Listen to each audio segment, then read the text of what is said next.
Hello friends, welcome to my channel. This is the last part of class 11th history. ये जो topic है वो नई books में ऐड कर दिया गया है और पुरानी बुक्स में आपको नहीं मिलेगा। ठीक है, तो टॉपिक का नाम है द स्टोरी ऑफ कोरिया। हम कोरिया कंट्री के बारे में बात करने जा रहे हैं, जो कि आज के टाइम पर दो कंट्रीज के अंदर जो है डिवाइड हुई है। एक है नॉर्थ कोरिया, दूसरी है साउथ कोरिया।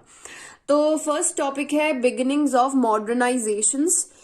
सबसे पहले जो है, अगर हम कोरिया की बात करें, 1392 से लेकर 1910 तक कोरिया के ऊपर एक डायनेस्टी का रूल था। ठीक है, जो कि अप्रोक्सीमेटली 500 ईयर्स तक चला। उस डायनेस्टी का नाम था जोसियोन डायनेस्टी। ठीक है, क्या हुआ अब, क्योंकि जापान जो है वो बहुत इन्वेजन्स कर रहा था अपनी आसपास की कंट्रीज में, और कोरिया के ऊपर भी चाइना की पावर ज्यादा इन्फ्लुएंस डाल रही थी, वेस्टर्न पावर इन्फ्लुएंस डाल रही थी। तो जापान जो है वो सक्सेसफुल हो गया 1910 के अंदर। कोरिया के ऊपर उसने अपना रूल कर लिया। अब क्या हुआ, कोरिया के लोगों पर एक तरह से कॉलोनी बन गई हमारी कोरिया की। ठीक है, तो कॉलोनियलिज्म हो गया। जैसे इंडिया के अंदर ब्रिटिशर्स का था, वैसे ही कोरिया में जापान का हो गया। लोग बहुत ज्यादा खुश नहीं थे। ठीक है, अब क्या होता है, 1939 के अंदर आपको पता है वर्ल्ड वॉर सेकेंड जो है वो शुरू होती है। ठीक है, और 1945 के अंदर खत्म हो जाती है। अब जब वर्ल्ड वॉर सेकेंड थी, उसके अंदर देखो कौन कौन थे। एक साइड थी बफ्स की। बफ एक शॉर्ट फॉर्म है जिससे आप याद रख सकते हो। एक साइड 4 कंट्रीज थी, B for Britain, U for US, then your F for France and S for Soviet Union. Soviet Union जो है रशिया के साथ और कंट्रीज मिलकर एक बड़ा सा ग्रुप बना रखा था कंट्रीज ने, उसे बोला जाता है। रशिया उसका हेड था। ठीक है, और दूसरी साइड थे जापान, इटली और जर्मनी, जिसे आप जिग बोल सकते हो। अब ये जो जिग है वो हार गई, क्योंकि ये 3 कंट्रीज थी, ये 4 कंट्रीज थी।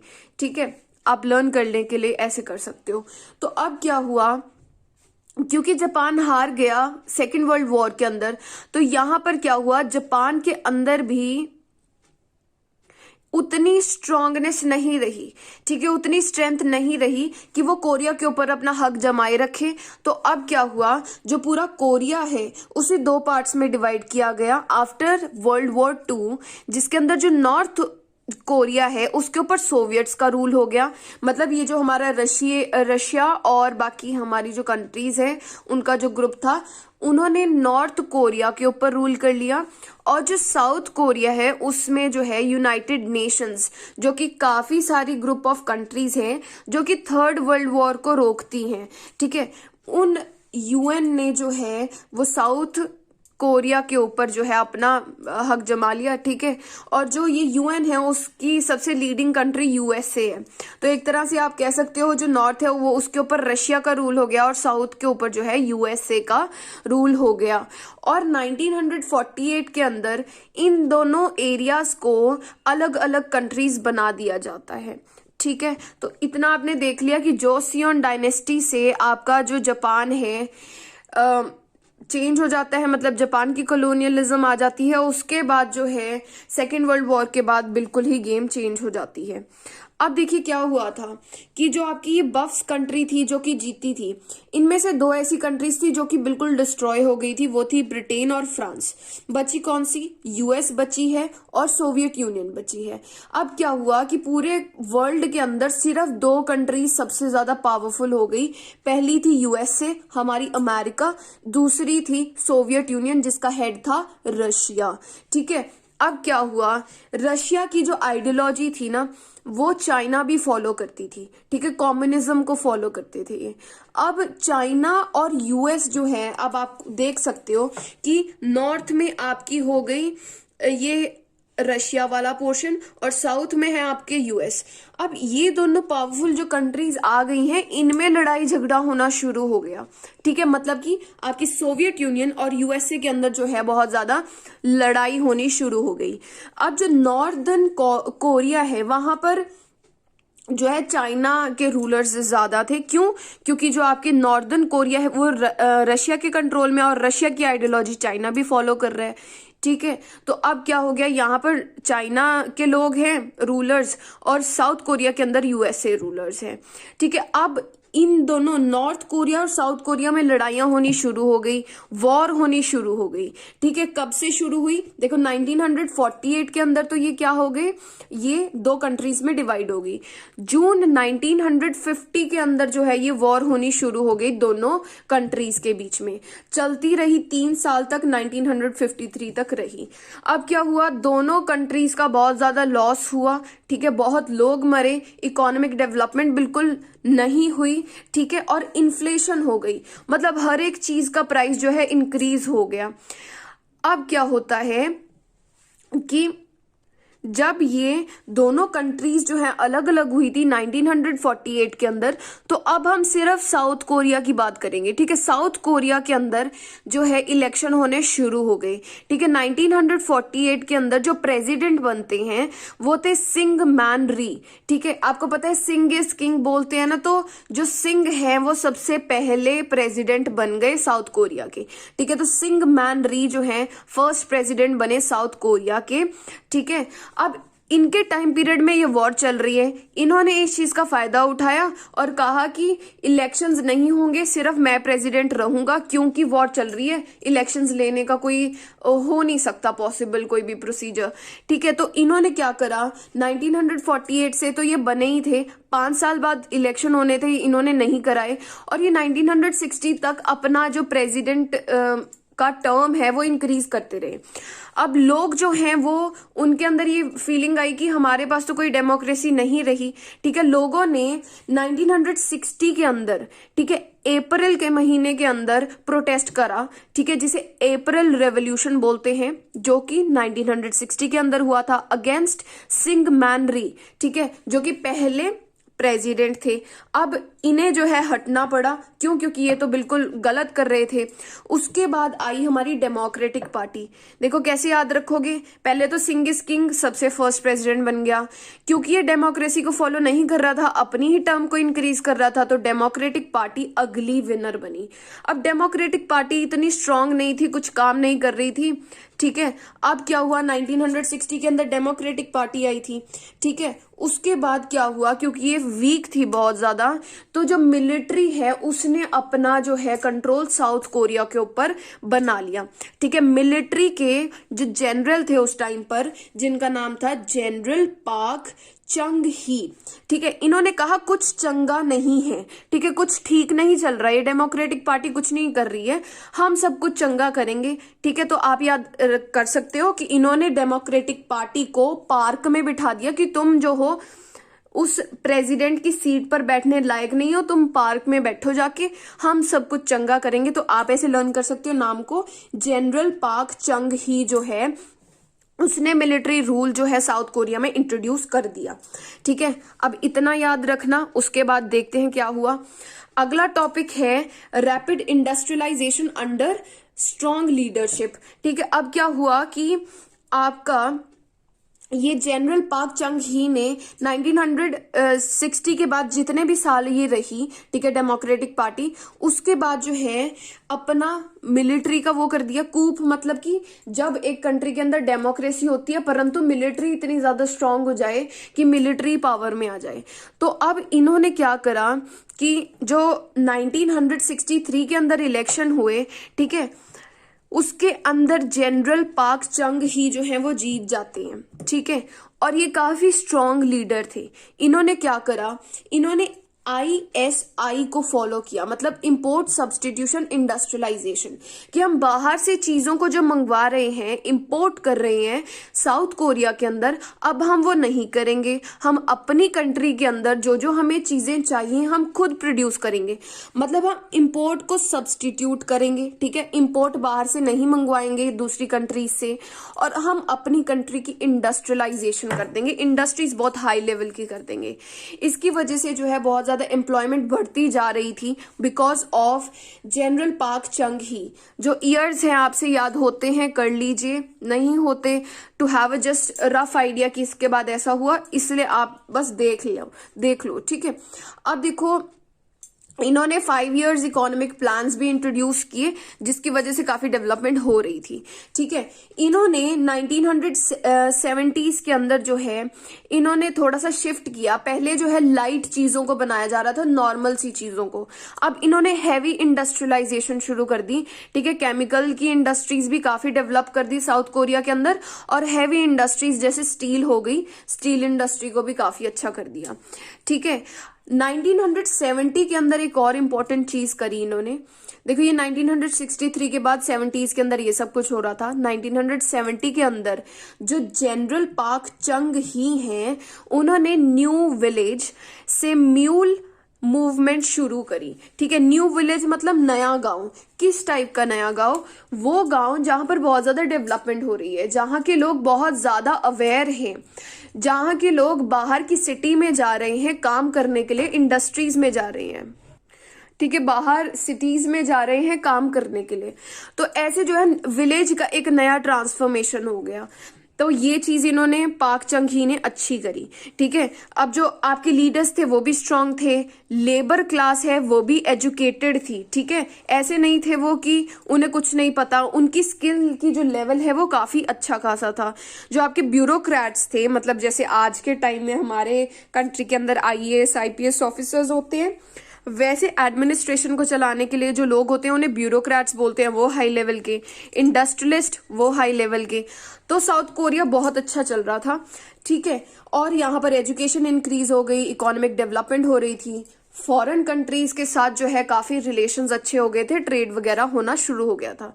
तो आप देख सकते हो सिंगमैन री के बाद डेमोक्रेटिक पार्टी आई, उसके बाद जनरल पार्क चंग ही आए, जिन्होंने बहुत अच्छा खासा कर दिया। अब देखो, पावर हर एक से संभाली नहीं जाती, लालच हो जाता है। अब क्या हो गया, जो आपके जनरल पार्क चंग ही हैं, उन्होंने 1972 के अंदर 2 साल बाद जो है एक यूसीन कॉन्स्टिट्यूशन बना दिया। ठीक है, इसके अंदर इन्होंने कहा कि सारी पावर्स जो हैं वो प्रेसिडेंट के पास होंगी। ठीक है, कोई भी नया रूल आया अगर प्रेसिडेंट को अच्छा नहीं लगा तो वो उसी टाइम पर कैंसिल हो जाएगा। क्यों? क्योंकि प्रेसिडेंट के पास सारी पावर्स हैं। ठीक है, वो एक तरह से इमरजेंसी मेजर होगा कि प्रेसिडेंट को ठीक नहीं लग रहा, कंट्री में कुछ बुरा हो जाएगा। तो ऐसे जो है इन्होंने यूसीन कॉन्स्टिट्यूशन बना दिया, सब कुछ प्रेसिडेंट के पास जो है वो कर दिया। अब क्या हुआ, लोगों को गलत लगा कि ये गलत हो जाएगा कि एक पर्सन के पास जब सारा रूल हो जाता है ना, तो लोगों के पास कोई अथॉरिटी नहीं रहती। ठीक है, इसलिए लोग जो हैं इस टाइम पर भी दुखी हो गए। ठीक है, उसके बाद 1979 के अंदर ऑयल क्राइसिस हो गई। आपको पता है पेट्रोल कितना इंपॉर्टेंट है, उसी की वजह से हमारी पूरी इकोनॉमी चल रही है। अब क्या हुआ, जो पेट्रोल है, जो ऑयल है, उसके प्राइसेस बहुत ज्यादा इंक्रीज हो गए। ठीक है, डबल होने शुरू हो गए। इसकी वजह से जो इंडस्ट्रियलाइजेशन पहले हो रही थी ना, अब वो नहीं हो पाई। तो इसकी वजह से साउथ कोरिया में जो है बुरी कंडीशंस चल रही थी। अब क्या हुआ कि अक्टूबर 1979 के अंदर, 79 ईयर को याद रख लेना। ठीक है, 63 में ये बने थे प्रेसिडेंट, और उसके बाद 79 में पाक चंग ही की कोई असैसिनेशन कर देते हैं, मतलब उनका मर्डर हो जाता है। तो आपने देख लिया पाक चंग ही ने क्या क्या किया। ठीक है, अब आगे चलते हैं। अब देखो, कोई लीडर नहीं रहा हमारे साउथ कोरिया के अंदर। अगला टॉपिक है continued economic growth and calls for democratisation. आपकी इकोनॉमिक ग्रोथ तो हो रही थी अब उनके पाक चंग ही के बाद, पर डेमोक्रेसी जो है वो थोड़ी खत्म हो रही थी। इसकी वजह से लोग जो हैं वो कह रहे थे कि हमें डेमोक्रेसी चाहिए, हमें ये मिलिट्री रूल नहीं चाहिए। अब देखो, अक्टूबर के अंदर जो है पाक चंग ही की असैसिनेशन कर दी गई, मर्डर कर दिया गया। अब दिसंबर 1979 के अंदर एक और मिलिट्री कूप हो जाता है साउथ कोरिया के अंदर। ठीक है, क्योंकि अब हमारा कोई लीडर नहीं था, हमें कोई लीडर चुनना था। ठीक है, इलेक्ट करना था, चुनना था। नए हमारे मिलिट्री लीडर आ जाते हैं कि मैं चुन देता हूं। ठीक है, चुन दूं, मैं चुन देता हूं। ठीक है, और वो खुद जीत जाते हैं। वन मीन्स WON, वन मतलब जीत जाते हैं, मतलब कि वो खुद ही अपनी मिलिट्री रूल जो है वहां पर एक तरह से इम्पोज कर देते हैं, और अगला लीडर वो खुद ही चुन लेते हैं। ठीक है, तो चुन दो हवन याद करने का तरीका। ठीक है, दीज थिंग्स आप खुद क्रिएट करते हो। ठीक है, these things help you to learn the different names easily. ठीक है, और कुछ नहीं है। ठीक है, जो चुंदू हवन है वो दिसंबर 1979 के अंदर अगला मिलिट्री कूप कर देते हैं साउथ कोरिया के अंदर। ठीक है, अब क्या होता है कि मई 1980 के अंदर लोगों के अंदर जो है डेमोक्रेसी चाहिए चाहिए वैसी वाली भावना हो जाती है, बहुत से प्रोटेस्ट होने शुरू हो जाते हैं। अब ये चुंदू हवन क्या करते हैं, मार्शल लॉ लगा देते हैं कि 2 से 3 से ज्यादा बंदे जो हैं इकट्ठे खड़े नहीं हो सकते कहीं पे भी। ठीक है, तो प्रोटेस्ट कैसे होंगे, मार्शल लॉ लग जाते हैं। पर ग्वांजू नाम की एक टाउन है, एक सिटी है साउथ कोरिया के अंदर, जहां पर लोग इस मार्शल लॉ को हटाने का प्रोटेस्ट करना शुरू कर देते हैं। उस पर्टिकुलर मूवमेंट को बोलते हैं ग्वांजू डेमोक्रेटाइजेशन मूवमेंट। परंतु ये चुंदू हवन बहुत, क्योंकि मिलिट्री लीडर है, डेमोक्रेसी को मानेंगे नहीं, इन्होंने इस मूवमेंट को सप्रेस कर दिया, दबा दिया थ्रू मिलिट्री एक्शन। क्यों, इनकी मिलिट्री तो खुद की है सारी। ठीक है, अब देखो सारे जो लोग हैं वो डेमोक्रेसी की डिमांड कर रहे थे, तो इन्होंने क्या करा, एक इलेक्शन करवाया। इनडायरेक्ट इलेक्शन था, मतलब लोग नहीं वोट कर रहे थे। ठीक है, परंतु इलेक्शन करवाया जिसमें जो बड़े बड़े लीडर्स हैं वो ही वोट करेंगे, उसके अकॉर्डिंगली जो है चुंदू हवन प्रेसिडेंट बन जाते हैं कि भाई ले लो आपकी डेमोक्रेसी। ठीक है, अब क्या हुआ, लोगों को पता चल रहा है, लोग एजुकेटेड है, आपको पता है एजुकेशन जब आ जाती है कंट्री में तो लोग जो है रूल को अपोज करना शुरू कर देते हैं। इसकी वजह से क्या हुआ, इकोनॉमिक डेवलपमेंट हुई, मतलब अभी पूरे आपका वर्ल्ड जो है वो काफी इकोनॉमिकली डेवलप हो रहा था, अर्बनाइजेशन आ रही थी। ठीक है, आपकी एजुकेशन बढ़ रही थी, और जो मीडिया है साउथ कोरिया का वो भी काफी डेवलप हो रहा था। अब लोग फिर से कहने लगे कि हमें डायरेक्ट इलेक्शन चाहिए, हमें जो है डायरेक्ट इलेक्शन मतलब जो लोग हैं वो वोट करेंगे। ठीक है, डेमोक्रेसी चाहिए। अब क्या हुआ कि 1987 के अंदर क्या होता है कि यूनिवर्सिटी स्टूडेंट की टॉर्चर से डेथ कर दी जाती है, और जो गवर्नमेंट है उस पर्टिकुलर इंसिडेंट में कोई भी इंक्वायरी नहीं करने देती, मतलब कोई गवर्नमेंट की ही गलती थी। लोगों को बुरा लगा कि ये हमारे जो हैं बच्चों को भी नहीं छोड़ रहे हैं। इसकी वजह से क्या हुआ, 1987 के अंदर जून के अंदर एक डेमोक्रेसी मूवमेंट होती है जिसे जून डेमोक्रेसी मूवमेंट बोला जाता है। जून डेमोक्रेसी मूवमेंट जो कि 1987 के अंदर हुई, इसकी वजह से जो है साउथ कोरिया में डायरेक्ट इलेक्शन होने शुरू हो गए। ठीक है, कॉन्स्टिट्यूशन में चेंज कर दिया गया कि डायरेक्ट इलेक्शन होंगे और डेमोक्रेसी जो है वो आ जाएगी। अब तो अभी हम पढ़ रहे थे कि हमारा जून डेमोक्रेसी मूवमेंट के बाद जो है डायरेक्ट इलेक्शन होने शुरू हो जाती हैं। 1987 की जून के महीने में ऐसा मूवमेंट हुआ, तो दिसंबर में जो है डायरेक्ट इलेक्शन हो जाते हैं।